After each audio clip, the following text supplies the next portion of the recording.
Hi, everybody. I'm Brittany Lewis, a breaking news reporter here at Forbes. Joining me now is Steven Ehrlich, Director of Research for Digital Assets. Steven, thanks for coming on. Yeah, thanks, Brittany. Of course, there is big news in the crypto world as you're reporting. You're reporting that a federal judge in New York just ruled that some crypto transactions don't count as security sales. So what can you tell us? Right. This was kind of a landmark ruling and one that let crypto enthusiasts and advocates really puff out their chest, I think, for the first time in several months and perhaps years. All of this stems back to a landmark suit that the SEC issued against a company called Ripple Labs based in San Francisco in December 2020. Actually, I believe on the day before former SEC Chair Jay Clayton left the agency. And in this suit, they made the allegation that Ripple sold about $1.3 billion of a digital asset called XRP to institutional and retail investors in what was tantamount to an unregistered securities offering. As you know, Brittany, to sell securities in capital markets in the U.S., they have to be registered at the SEC with appropriate disclosures and so on and so forth, or be or take advantage of certain exemptions, such as only selling to accredited investors or limiting the amount of assets that would be sold. Obviously, Ripple did not take advantage of any of these, and Ripple was trying to make the case through this lawsuit that XRP is not a security. The SEC said otherwise, and we had kind of been waiting for a couple of years for some real movement in this case. Again, it began in December 2020, so we're going on 2.5 years.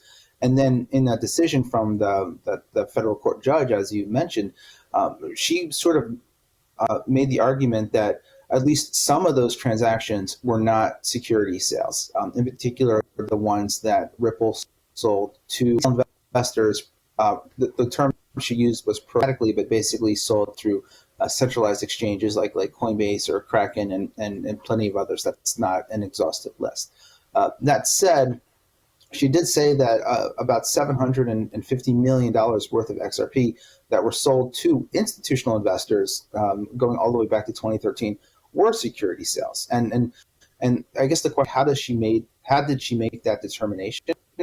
And it really comes down to exactly kind of what was the mindset, what was the psyche of the investors when they were buying these tokens, and how were those transactions conducted? So, for instance, when Ripple was selling these hundreds of millions of dollars worth of tokens to institutional investors, the XRP ledger, sort of the blockchain that XRP runs on, was far less developed.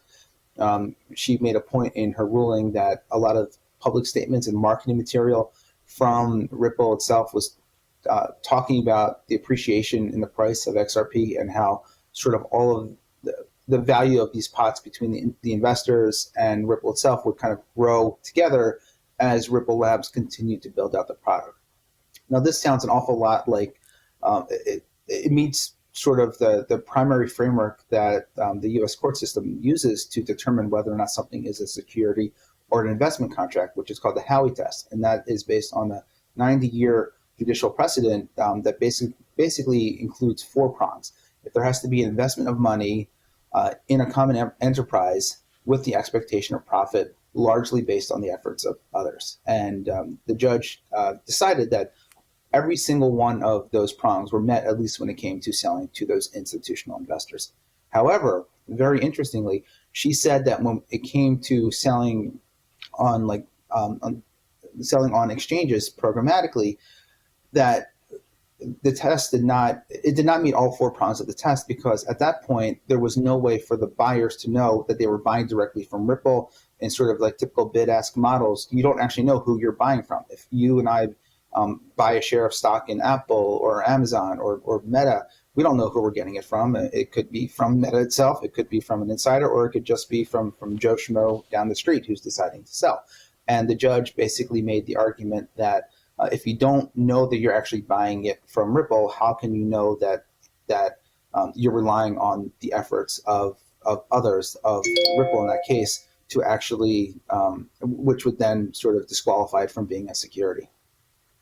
Got it. So you said the ruling, it's a good day. If you're in the crypto industry, they were able to puff out their chest, not a complete victory, but they're able to feel good. So I'm wondering, on the flip side, how big of a blow is this to the SEC?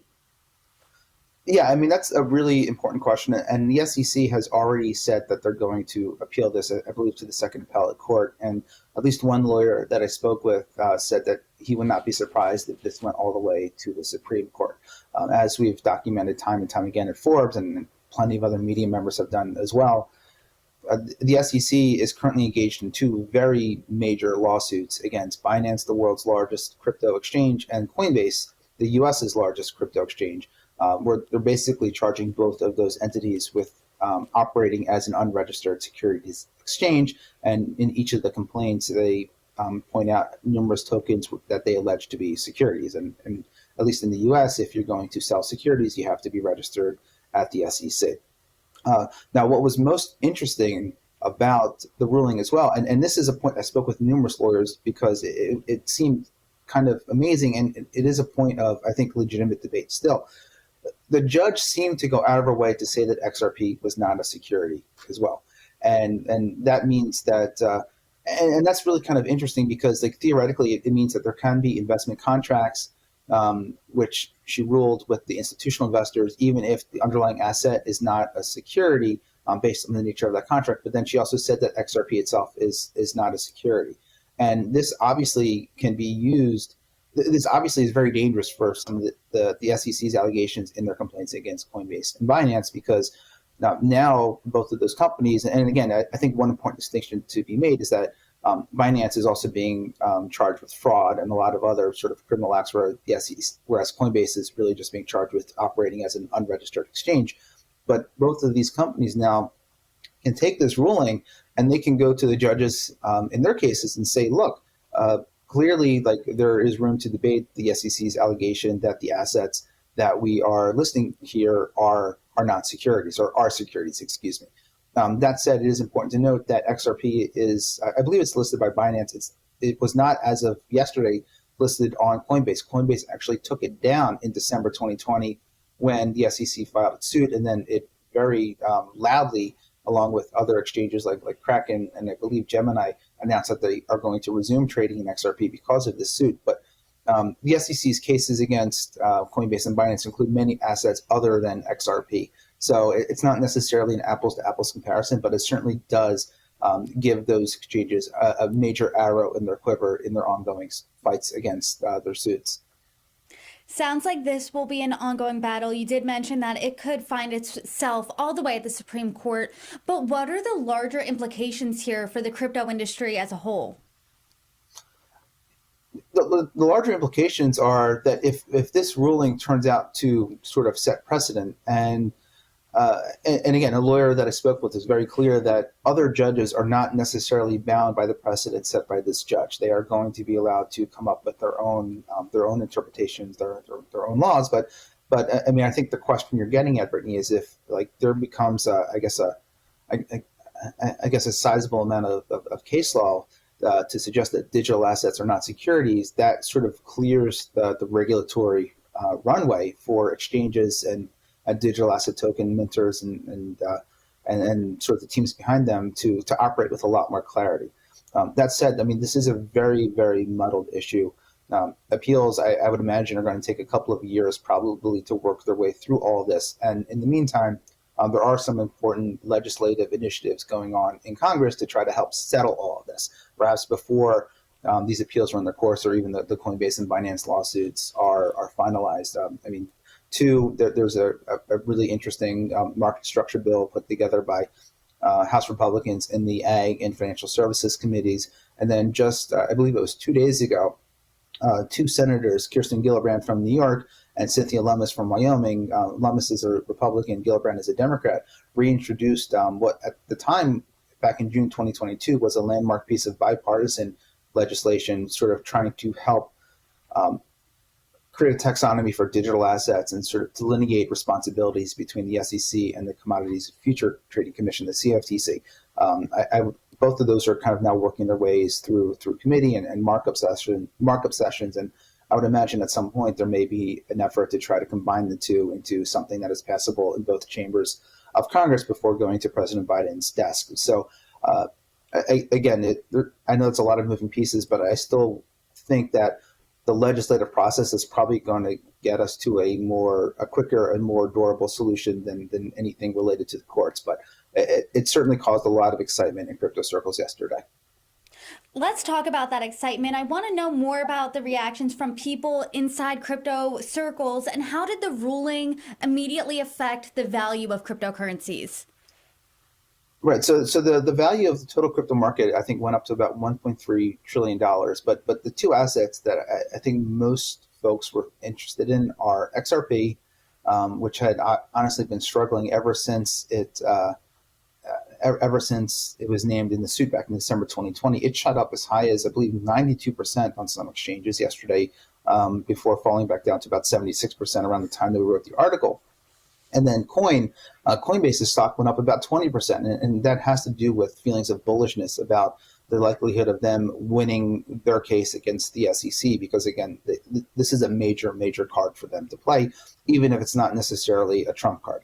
So, and then in general, I mean, I saw just general levels of levity, increased bullishness for some of the other tokens mentioned in the SEC suits, like the Polygons and Near, and I mean, there's dozens of tokens, but I mean, they all got a little bit of a bump just because of the fact that at least one federal judge, in their minds, appears to be on their side. Yeah. Steven, we've talked at length over this being a long court fight. We're going to see an appeal. It might go all the way to the Supreme Court. But what should we watch out for immediately next? So immediately next, a couple things. For one, the SEC, in a statement, said that they were pleased that the court at least acknowledged that some of the transactions were deemed, some of the sales were deemed securities transactions, principally the institutionally focused ones, but that they are going to appeal the ruling, I guess, to the second appellate court. In addition, this does not necessarily mean that the SEC's suit against Ripple is over. This was what was known as a summary judgment, where basically in a trial, there's a lot of evidence and interrogations to try to figure out a fact pattern so that ultimately a judge or a jury will be able to issue a verdict. In this case, this summary judgment was based on essentially the fact pattern about these sales, which neither side really disputed. So it was kind of, the judge was able to sort of accelerate those issues. There still is going to be a trial to settle some additional issues with the whole suit, as well as at some point, once the appeal process runs its course and everything, figuring out if there's going to be any sort of penalties, disgorgement of profits, so on and so forth on behalf of Ripple, because if nothing else, the SEC has a judicial ruling saying that Ripple sold about $750 million of unregistered securities. That's something that I would imagine Ripple may still try to fight. So those are a couple of things to look out for next. Steven, I'm excited to have you today. You just dropped another breaking news story in the crypto space. I didn't even have a chance to read it past the headline because it is that breaking, hot off the press. I'm going to read you the headline. You break it down for us. It is BlockFi CEO ignored FTX warnings and overruled risk team report fines. What can you tell us? So BlockFi is a company that, at least until it collapsed last year, had a pretty stellar sterling reputation in the crypto circles. It operated as, I guess, a pseudo crypto bank where essentially customers could deposit their tokens, Bitcoin, Ether, and several others, into, I guess, something, I think they called it a BlockFi yield account, which was, I guess, akin to a savings account at a traditional bank. And they would earn yields on their assets, sometimes a low single digits, sometimes in the teens. And BlockFi would make that money, would be able to pay those by taking those customer funds and lending them out to trading desks, so on and so forth. I mean, it's a similar model to banks, but obviously far less regulated. And BlockFi really got into trouble last year when they were exposed to a hedge fund called Three Arrows Capital that famously collapsed in May. And at some point, they got into contact with Sam Bankman-Fried, the former CEO of FTX, who is obviously facing his own legal issues right now. And at that point last summer, FTX was kind of seen as a savior or a white knight of crypto because they were bailing out or purporting to bail out a number of struggling firms. BlockFi, Voyager, which was another brokerage firm based in New York that traded on I believe, the Toronto Stock Exchange, And BlockFi received, I believe, like a $400 million credit facility from FTX.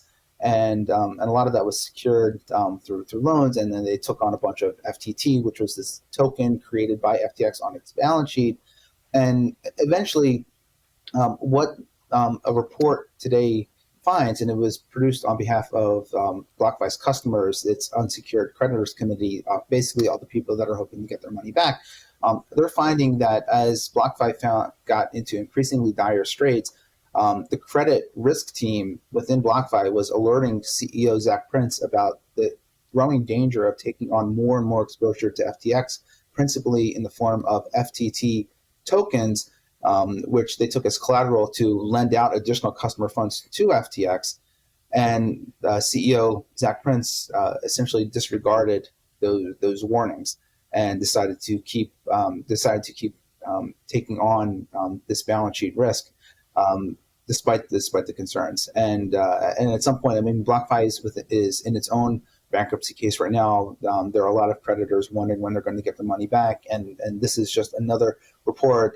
It originally was filed in a redacted form, and as of last night, it got unsealed and became public. So we were able to get a look at it and publish an initial story. But this is something that will continue because BlockFi, although FTX gets most of the headlines, BlockFi is another major crypto bankruptcy that has become quite contentious. Steven, I want you to be point blank with us. How damning is this report?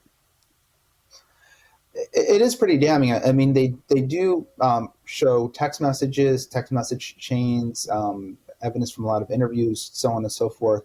But that said, it is a very one-sided report. It was created for transparency's sake, but it was paid for by the creditors committee. So it shouldn't necessarily be seen as like an independent arbitrator's report, although the team behind it, I have no reason to suspect was acting in poor faith. But again, these are allegations, and everything will still have to be proven in court. That said, the details of it are pretty detailed, and some of the text chains, et cetera, within it do make for an interesting read. Steven Ehrlich, thank you so much. Great. Thanks, Brittany.